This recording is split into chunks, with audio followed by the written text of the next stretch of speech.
Marshall Irwood, Mido Q, Lowland Sprint leader here on day 5. Let's talk about your bike, shall we? We should. Tell me what's going on. I've got a Cannondale Lab 71 with a mix of SRAM Red and SRAM Force group set. Running some 1675 cranks. 167.5. You don't see that too often. No. I couldn't get 165s at the time, so it was either that or 175s, and you know I want to be pedaling around corners. So. Hey, I'm curious with you. You guys are a New Zealand team, right? Yeah.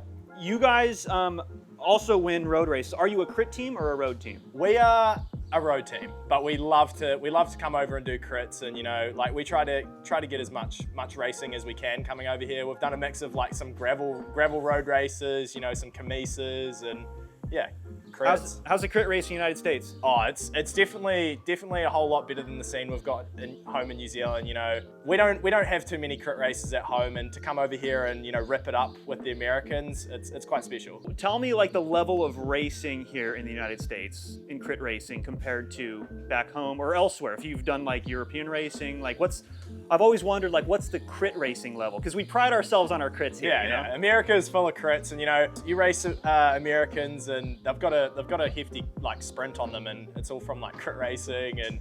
But yeah, at home we only have like 1 or 2 crits per year. Like we have our national championships which we won. So yeah, come over here and do the crits. But yeah, your teammate won. Yeah, Ben won the elite, and James Gardner won the under 23. So it was good to wrap up both. You guys are killing it. Okay, I'm a little off topic. Let's talk more about your bike. Lab 71, but is it actually a Lab 71? It's actually a Lab 71. I got this from crashing into, I got hit by a car, and thankfully the team manager was kind enough to hook me up with a Lab 71, so I'm super appreciative. How tall are you?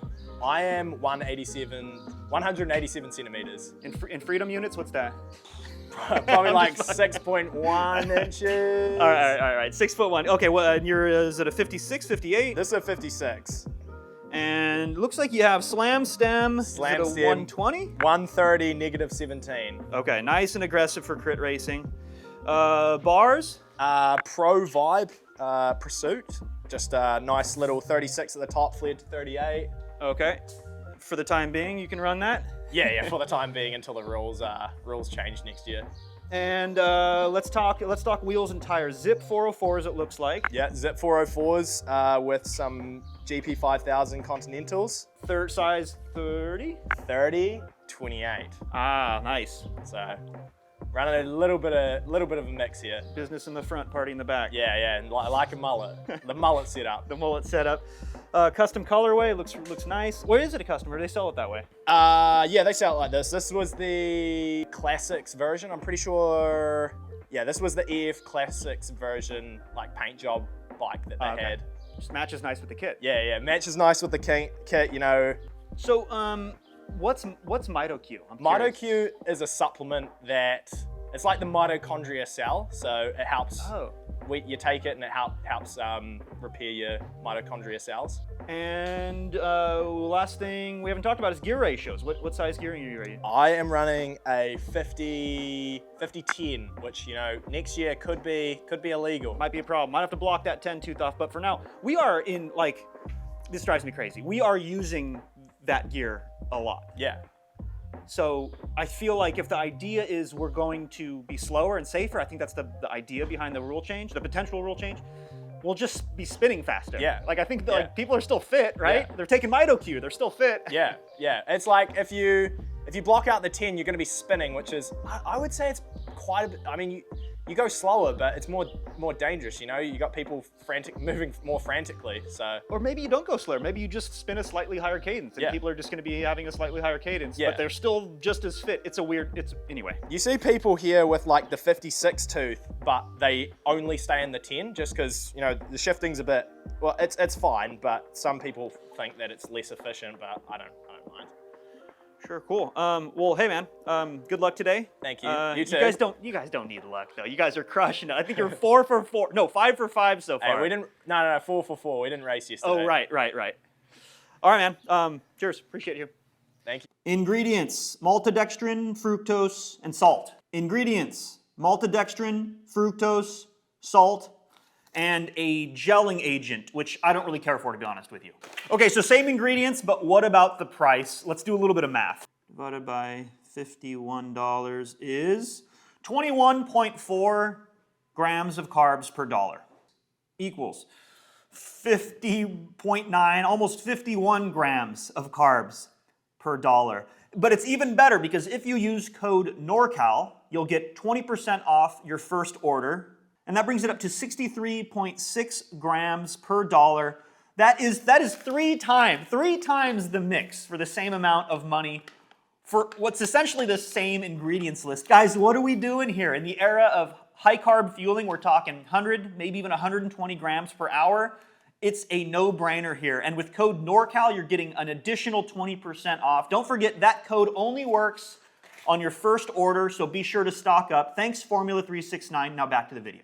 Another Jeff. Jeff number 2. Jeffrey, so there's no confusion. Yes.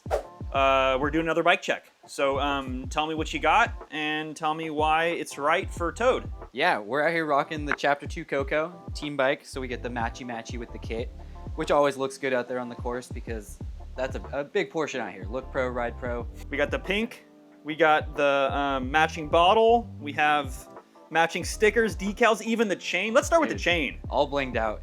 The new Force purple chain. I figured if we're coming out here, might as well be flexing on people. So is it that wax? Was kind of the goal. Wax fully, yeah. You know what I like about your setup is one by. Out here, I don't even think I've shifted into the small ring once. Even outside of racing, if you live out here in the Midwest or anywhere where there aren't hills, one by is clean setup. That's a lot of weight. The inner chainring and the front mech ends up being a lot of weight. It does. It adds up over time, definitely. And I do kind of think that I should have brought a chain guide, just because it is potential to drop a chain with some of these bumpy courses. But when you're averaging 29, 30 miles an hour, you're never dropping down to Little Ring. Never. I see a lot of, I think the 5411 guys all have guides on their front mech, and they don't have a front mech on their where the front mech should be. There's just a guide to hold their one by in place. What is the big ring up front? How many teeth? I'm running a 50 up front with the wolf tooth, so we got the narrow wide on there, so it does a pretty good job about eliminating drops. And it looks like you have a mix. It looks like you have the new red shifters, and then tell me about the rest of the drivetrain. Yeah, so the drivetrain is definitely a mix. The red shifters, mainly because after getting the red on my previous bike, I fell in love with the new ergonomics of the shifter. Yeah. And whenever I started building this bike up, I was like, I can't go without the shifters. So I got those mainly for just the ergonomics and the braking performance. It's got the red crank on there just because of rotational weight. Very marginal things, but always good to have. And then I went the rival derailleur, because we're also sponsored by Token, and they provided the oversized pulley wheels. So if you're gonna eliminate that red cage, basically the body of the derailleur is the same. So save a little bit of money there. And also, if you crash, that's probably the first thing that's gonna be all scuffed up. So no reason to have an $800 derailleur on there. And a Chapter 2 Coco, size small? Small. I'm a small guy. Yep. He's the bowling ball on the team. He Yep. makes a ton of power even though he's a small guy. Mana bars, tell me about, those are the Chapter 2 bars, but tell me about the specs on the bars. Yeah, Mana cockpit, narrow guys. So we got the 36. They do have a really wide... UCI legal? Won't be. Won't be shortly. 35, 36 centimeters at the hoods, flares to a 41. So it's a really wide flare, and you notice it whenever you drop down in the last couple laps. I only wish that they had a similar width and flare with a longer stem, because then that would be ideal for me. That's why I'm not running my Mana bars. Ended up selling them, actually. So I know that saddle very well. I have the same one. Yep.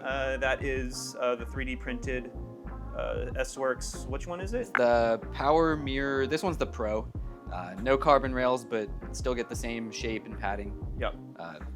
I'd like to think that with the saddle, you get a little more airflow. I don't know that it actually makes much of a difference, though. They're comfortable. They are. Now tell me about wheels and tires. Best for last. Fancy wheels. So we got a demo set of the Zip 303 SWs, which have that new tire sensor on them, so you can read the pressure of your tires on your head unit. One problem, though, is I can't get it to connect with the Garmin, so it's kind of useless, but I can look on the app, see what the pressure of the wheels is. Crazy wide, external of about 34 mils.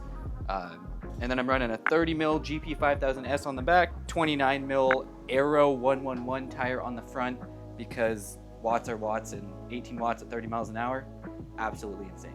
I'm running the same setup. You know why? You sent them to me. Yep. Shout out Performance Bike for hooking up the race tires. Very cool. You are crushing it this week. We have a few more days left. Wishing you the best of luck, man. Yeah, thank you. All right. He's alive. Second crash for both of us, although yours was pretty wicked. B-roll of the crash right now. Oy. Bam. Let's see. How was it the next day? What does it look like? Dude, not bad. Road rash wise, I'm kind of straight. I won't show you my hip. It's a little. I'll get demonetized, man. Yeah. But this is fantastic. Honestly, going down at it's a pretty fast downhill left, and I came out pretty good, I think, all things considered. So didn't hit my head. All good. Nice. So we're day 4. Yep. We're 2 crashes in. Yep. The bike is still kind of in one piece, though. What Dude. are you rocking? I'm rocking the Chapter 2 Coco, which, yeah, pretty stoked. I haven't broken it. I've stuffed it twice now this week. Goodness. And the only real damage, I think, is that I've got the broken front wheel, and even then it's not bad. Honestly, probably rideable, but I'm not going to put anyone else at risk in case it blows up. So I've been snagging a pit wheel each day, and I've got some wheels showing up tomorrow to put on. But yeah, token Konax 50 mil deep wheels. Only one's broken after 2 crashes. So. Shout out to the Toad mechanics too. They've been wonderful. I'm bringing them a tip today. They've been great. Every day, swapping my wheel before the race, swapping it back after. They're out there for long hours. So. Unfortunately, you and I have been in the pit a lot these last few days. Dude, I'm like friends with the mechanics. I'm like, I know all their names. It's You told me. He's like, his name's Jeff too. Yeah. Pete's been my guy in the pits. So yeah, not guys that you want to get acquainted with, but if you have to, they're great. So. And they look like big tires. Are they big tires? Big-ish, yeah, 32s, which, yeah, big for out here probably. But, man, I don't even consider going smaller. Even in road races going uphill, some guys don't like it, but big tires are, for me, a lot comfier, and they feel a lot faster on rough pavement. And a lot of the pavement out here is pretty rough, being able to run a lower tire pressure. Bontrager AOLS RSLs, which tested pretty fast according to rollingresistance.com, which I religiously check for my tire specs. But yeah, they've been good. Puncture protection's been good. Life has been good, and they feel fast. So 32s. You're a smaller guy. You got to be running you got to be like 50 psi or something, right? yeah, depending on the day, maybe even a little less in the front, but usually like 50, 52 front and rear. That is sick. Must be a cozy ride. Super. Small frame, extra small. What sizing? This is a small frame, which is actually bigger than I get to run with a lot of companies. A lot of companies, I'm like 5'6" and change, and to get a low enough front end, I've got to size down. So for instance, like in a Trek, in their Amonda ALR, I was rocking a 47. Was interesting. I didn't love it. With the Chapter 2, they've got a short enough head tube on their smaller sizes that I can get away with a small, and I don't have to go with an extra small, which is nice. And then just like Jeffrey, you're rocking the mana bars. Tell me the specs on the mana bars. Mana bars on this, 36 and change wide at the hoods. Pretty aggressive flare out to like 41, which I thought I wasn't gonna like, but I've actually grown quite accustomed to. I might like them a little bit narrower in the drops, but they don't feel bad, and quite honestly, yeah, I don't know that I would change. I like it now getting that torque. Yeah. I had the Envies for a while. When they flare out, it's like I get that cool aero and narrow feeling when I'm on the tops. And then you get the high torque when you're out of the saddle sprinting from the drops. And I like that. Like I said in Jeff's video, I just wish the mana bars came with a longer stem for my personal sizing, but I'm jealous that you make yours work. Yeah, I can get away. I'm only running 100 mil stem, and in that size, I can get. They offer a pretty narrow bar at the hoods. When I'm trying to be aero, I'm happy, and when I'm in the drops, it's usually because I'm descending or sprinting, and for that, yeah, some guys prefer it to be real narrow, but 40. I think it's 40 and a half at the hoods or at the drops. That's fine. So let's talk about components. What group set you running? I'm kind of rocking a mix and match of SRAM Force and SRAM Red. It's mostly Force, to be honest. Shifters, derailleurs, cassette are all Force. I'm rocking a red crank and chain. The reason for the chain is I got them real cheap on closeout. And the reason for the crank is it's the only crank that SRAM makes in a 160. I went down to 160 mil cranks. Oh, I didn't know that. You're 160. Yeah, super short. And honestly, it's been so good. For this racing, like we're just on the edges of our tires all the time, I can pedal through anything. It's fantastic. It is impressive what the difference of just like 5 millimeters makes. Like if you go, for example, from 170 to 165, the amount that you can lean your bike over, continue pedaling without a pedal strike, those 5 millimeters equate to like another like 10 degrees or something crazy. Somebody's gonna do geometry and correct me in the comments, but like it's wild. I hope someone does do geometry because I haven't actually looked into this, but it's a dramatic difference, at least in feeling for me. Going to a shorter crank like a 160, it's so good. Yeah, I was showing my brother who's not into bikes at all, I was explaining why short cranks matters, because for us crit racers, it's pedaling through corners.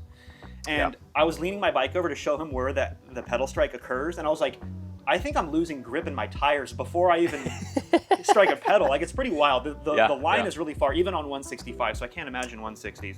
What about the big chain ring, 50? Yeah, just a 50, which is more than enough for me. It's a 50-37. I thought about sizing up, but it really just doesn't make sense. I spend a lot of time climbing, and having a higher cadence on the climbs for me is more beneficial than being in the middle of the cassette in a big fast crit. So the 50-37 kind of strikes a balance in between those. I mean, you guys probably already saw my bike at this point in the video, but I love Shimano. One thing that I don't love about Shimano is the gear ratios. Like SRAM just takes the cake when it comes to having that lower end climbing, at least the rate at which I'm climbing. Yeah. And then plus you have the high end too. Like a 50-10 is a bigger gear than a 53-11. Yeah, it's like a 55-11, I think is what it equates to. My math usually sucks, but it could be right. The same guy who's gonna correct us on our geometry is also gonna correct us on, no, 50-10 is the same as a 55-11. But yeah, it's a good looking crit bike. Wish us some luck in the coming days because we haven't had so much the last few days. My favorite part of the bike. Oh, I missed something, sorry. Well, it's kind of hiding. Is the Hide My Bell computer attachment. Oh, I almost forgot.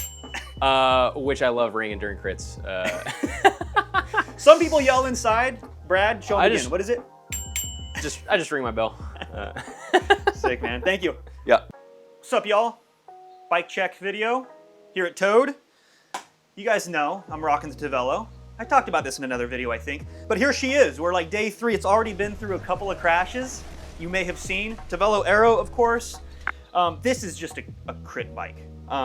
This is very stiff. This is actually quite light for being like more of an aero-focused high-speed bike.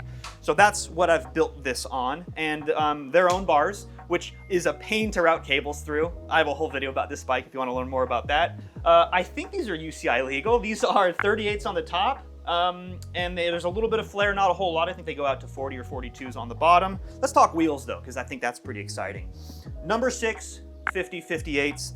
I went with the slightly deeper ones because these races out here, what have we been averaging, Jeff? 30 miles an hour? Something about 29-30, yeah. 29-30 on pretty technical courses. These are high-speed races. So I want that little razor's edge of advantage wherever I can find it. And in this case, going slightly deeper wheels, slightly heavier, is a trade-off I'm willing to make. There's fancy stuff bladed spokes. I don't think it makes that big of a difference. But overall, I think this is like a 16.5-pound bike with Ultegra. But before I get off the topic of wheels, let's talk about the tires. These are a little bit banged up. Did you see that from the crashes? Oh, dang. Yeah, they're a little banged up, but hey, they're still looking good. They are wrapped in 29mm Aero... What are they, Jeff? Aero 111? Aero 111. I wasn't sure if it was 111 or 111. These have a claimed like 2 or 3 watt saving, and maybe even more. It's claimed 18 watts at 30 miles an hour. Absurd. That is insane. I'm not sure about that, but they feel great. They feel like they are my beloved Conti GP5000, which I have on the back in the 30mm variety. What else we got? Like I said, Ultegra Di2, except the crank, which is Dura-Ace fancy because this Dura-Ace crank has a power meter on it, single-sided, 4 eyes. We have this Physique saddle. I don't know why. I like this one and I like the power mirror from Specialized. They're both really, really nice. Slammed, of course, because I am just trying to get over the bars, aerodynamic. 54.11. We spend an insane amount of time in the 54.11. Most of these races feel like I'm in like the top 2 or 3 gears on this bike. And of course, this really weird out front mount, so I can record all of this in 360 footage for y'all to see later on the channel, which means no power, no heart rate, no speed available for me. I put the computer in my back pocket, and this has been a blessing, Jeff, because sometimes I don't want to know what my heart rate's doing in these races. I just want it to all be recorded in my back pocket, out of sight, out of mind. I can focus what's going on around me, which is generally chaos out here. So, wish us luck. Thanks for watching, guys.